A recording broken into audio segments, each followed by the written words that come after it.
बिस्मिल्लाहिर्रहमानिर्रहीम। स्टूडेंट, आज का जो हमारा टॉपिक है वो आपके पास है ऑर्डर ऑफ क्लास। मैंने प्रीवियस जो लेक्चर्स आपके साथ डिस्कस किए हैं वो हमारे पास हैं, एसोसिएशन है, टर्मिनोलॉजी एंड नोटेशंस इनकी डिस्कस की थी। And what is association. आपने जितनी भी स्टैट्स में डेटा पढ़ा है आपने क्वांटिटेटिव या क्वालिटेटिव दो डेटा को डिस्कस किया।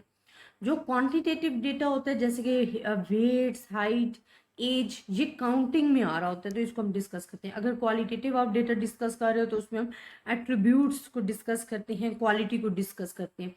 अब हमने ये तो प्रीवियस लेक्चर्स में सारा का सारा डिस्कस कर लिया था, जो कि मैं आपको शो करवा रही हूँ कि एसोसिएशन क्या है, फिर हमारे पास एट्रीब्यूट या क्वालिटेटिव वेरिएबल्स क्या है, क्लास एंड क्लास फ्रीक्वेंसी क्या है, क्लासिफिकेशन ऑफ ऑब्जेक्ट्स क्या है, इनकी नोटेशंस क्या हैं, टर्मिनोलॉजी क्या है, वो तमाम चीज़ें हम डिस्कस कर चुके हैं। अब स्टूडेंट, जो आपके पास टॉपिक आज हमारे पास आ रहा है वो हमारे पास है order of class. Order of class और ये जो टेबल है 2x2 का जो कि आपके सामने एक्सप्रेस किया गया है वो मैं आज आपको समझाऊंगी। अच्छा, ऑर्डर ऑफ क्लास क्या है कि हमने अगर हमारे पास एट्रीब्यूट्स एक है या दो हैं या तीन हैं तो उनको हमने अगर ऑर्डर देनी है, नंबरिंग देनी है, तो हम किस तरीके से करेंगे। सिंपल अगर मैं ये कहूँ कि अगर हमारे पास तीन या चार एट्रीब्यूट्स हैं और उसको हम कह देते हैं ये एट्रीब्यूट 1 है, ये एट्रीब्यूट 2 है, ये एट्रीब्यूट 3 है, तो जो डिफरेंट हम नंबरिंग देते हैं ना उसको हम कहते हैं ऑर्डर ऑफ क्लास। अब मैं आपके साथ डिस्कस करती हूँ। हम कहते हैं order of class is known by the number of attributes specifying class.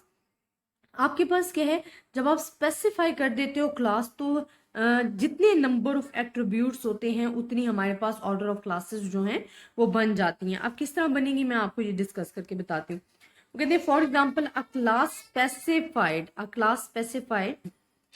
जैसे हम कहते हैं class specified by one attribute is known as the class of order 1. The classes specified by two attributes is called the classes of order 2. अगर हमारे पास एक attribute है तो हम क्लास ऑफ ऑर्डर 1 कहेंगे।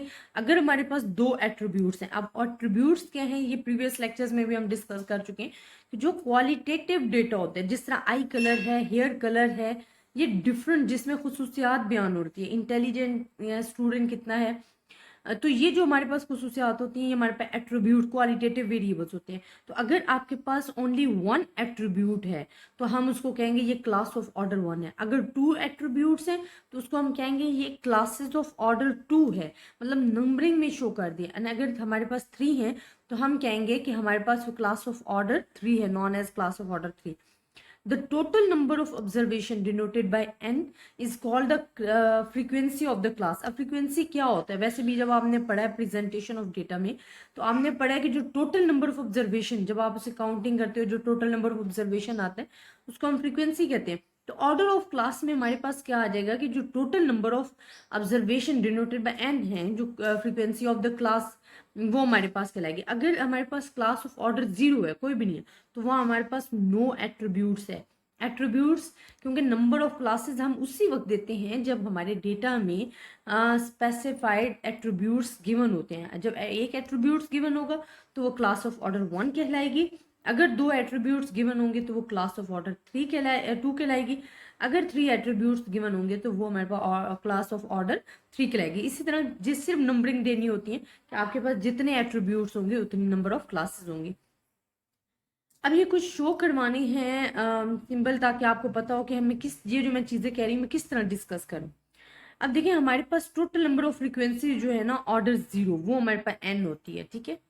फ्रीक्वेंसी ऑफ क्लास ऑर्डर 1, अब frequency of class order 1 हमारे पास क्या होती है, फ्रीक्वेंसी आपको पता है हम किस तरह शो करते हैं ब्रैकेट्स में, ठीक है। तो अल्फा सेपरेट है या ए सेपरेट है, या इसी तरह जी फ्रीक्वेंसी ऑफ क्लास ऑर्डर 2 देख लो, ए बी अगर दोनों की करें, वो सिर्फ ए 1 एट्रीब्यूट्स की शो किया, अगर 2 एट्रीब्यूट्स ए बी की शो कर रहे हो तो फिर हमारे पास ऑर्डर ऑफ क्लास 1 जो है वो यूं आएगा। ऑर्डर ऑफ क्लास 2 जो है वो हमारे पास दो attributes at a time involve होंगे इन फ्रीक्वेंसी में, ठीक है। तो ये इस तरह आपने शो करना है। अब हमारे पास टेबल बड़ा इंपॉर्टेंट होता है, जो 2x2 का टेबल है ना वो आपने मजीद याद रखना है। एट्रीब्यूट ए है, एट्रीब्यूट बी है, ये बी एंड बीटा है, ये ए एंड अल्फा है। आपने इसे मल्टीप्लाई करना है तो आपके पास टेबल जो है वो कंटेन हो जाएगा। अब ये हमारे पास क्या मल्टीप्लाई हो रहा है, पहले आपने ए को बी के साथ फिर ए को बीटा के साथ मल्टीप्लाई करना है, और इसको आपने जब ब्रैकेट्स में लिखोगे तो इट्स मीन फ्रीक्वेंसीज में शो कर रहे हो। अब हमारे पास ए बी आ गया, ये आपके पास, और ये क्या आ गया, ए बीटा आ गया। इसी तरह अल्फा को आपने सेम इसी तरह करना है, पहले बी के साथ मल्टीप्लाई करना है, फिर बीटा के साथ करना है, फिर अल्फा बी आ जाएगा और अल्फा बीटा आ जाएगा।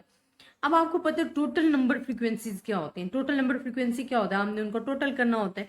ये चीज मैं आगे भी आपके साथ डिस्कस करूंगी कि जो ए बी है प्लस ए बीटा जो है वो इक्वल होता है ए फ्रीक्वेंसी के, क्योंकि ये बी और बीटा जो है, जैसा मैंने आपको बताया था, जो बी है पॉजिटिव को शो करती हैं, पॉजिटिव क्लासेस को शो करती हैं, पासिंग को शो करते हैं, और जो बीटा अल्फा वगैरह हैं वो फेलियर को शो कर रहे होते हैं। तो जब आपस में ऑपोजिट हैं तो वो तो खत्म हो जाएंगे, ठीक है, बाकी आपके पास ए रह जाते हैं। इसी तरह अगर अल्फा बी है अल्फा बीटा है तो फिर बी और बीटा आ गया तो बाकी अल्फा रह गया। यहाँ आप देखें अगर इन दोनों को प्लस करेंगे ए बी और अल्फा बी, तो बी तो सेम है, ये ऑपोजिट है, तो ऑपोजिट डायरेक्शन वाले कैंसल आउट हो जाएंगे, बाकी बी रह जाएगा। इसी तरह ए बीटा अल्फा बीटा, तो हमारे पास क्या आ जाएगा, यहाँ पे बीटा आ जाएगा, because A and alpha opposite है तो वो हमारे पास वैसे रिमूव हो जाएगा। और total number of observation N, आपको पता है कि तमाम फ्रीक्वेंसीज का जो टोटल होता है वो हमारे पास क्या कहलाता है, टोटल नंबर ऑफ ऑब्जर्वेशन। इसी तरह नंबर ऑफ क्लास फ्रीक्वेंसीज के हैं, अगर आपने टोटल, जिस तरह हमने फार्मूला होता है ना, आपने प्रेजेंटेशन ऑफ डेटा में भी पढ़ा था कि टोटल नंबर ऑफ हम किस तरह डिस्कस करते हैं, तो वो आपने अगर देखना है तो वो एफएससी लेवल के लिए मैंने पढ़ाए हुए हैं, बीएस लेवल के लिए पढ़ाए हुए हैं, बीएससी के लिए पढ़ाए हुए हैं। ये तमाम चीज़ें जो है आपके साथ डिस्कस हो चुकी हैं प्लेलिस्ट में। अगर आप प्रीवियस वीडियोज देखेंगे, आपको मैंने सेपरेट प्ले लिस्ट में बना के दी हूँ, तो वो फुल चैप्टर आपको अवेलेबल है, उनके अंदर वीडियोस हैं, तो वहां से आपका जो कॉन्सेप्ट है वो क्लियर हो जाएगा। अच्छा, नंबर ऑफ क्लास फ्रीक्वेंसीज क्या होते हैं, हम कहते हैं total number of observation N as the frequency of the class of order zero, order of zero, then in general the k attributes the total number of class frequency would be this one। अब कोई भी attributes आपको given है, आपने total number of classes जो लेनी है वो बराबर नंबर ऑफ क्लास फ्रीक्वेंसीज आ जाएगा। फॉर एग्जांपल अगर वन एट्रीब्यूट 3 है और इसका जो फ्रीक्वेंसीज है वो 1 है तो उसका क्या आएगा, 3 आ जाएगा। अगर 2 है तो 2 का क्या मतलब होता है कि 3 मल्टीप्लाई बाय 3, ठीक है। 2 एट्रीब्यूट्स का क्या मतलब है कि 3 मल्टीप्लाई 3 इज इक्वल टू 9 आपके, एंड सो ऑन। इसी तरह आपके पास नंबर ऑफ क्लास फ्रीक्वेंसीज आ जाएंगे। इंशाल्लाह नेक्स्ट जो हमारे पास टॉपिक होगा जो मैं आपके साथ डिस्कस करूंगी वो होगा ultimate class frequency and consistence of data. तो आई होप स्टूडेंट आपको आज का लेक्चर समझ में आया होगा, लेकिन अगर आपको फिर भी किसी भी किस्म की कंफ्यूजन है आप मुझसे डिस्कस कर सकते हो। ये चैप्टर ऑलरेडी मैं आपके साथ बीएस लेवल के लिए, एफएससी लेवल के लिए मिराजुद्दीन मिर्ज़ा की जो बुक है, और बीएससी में मोहम्मद सोहेल भट्टी और डॉक्टर शाहिद कमाल की जो बुक है उसमें मैं आपके साथ डिस्कस कर चुकी हूँ। ये पंजाब यूनिवर्सिटी की बुक है जो कि मैं आपको शो करके बता रही हूँ। स्टूडेंट इंपॉर्टेंट चैप्टर्स हैं, आपने इसको याद रखना है, अच्छे तरीके से अपने कॉन्सेप्ट क्लियर करने हैं। लेकिन अगर आपको किसी भी किस्म की कन्फ्यूजन आप मुझसे पूछ सकते हो। अपनी दुआओं में याद रखिएगा, ज़्यादा से ज़्यादा स्टूडेंट्स के साथ शेयर कीजिएगा। अल्लाह हाफिज़।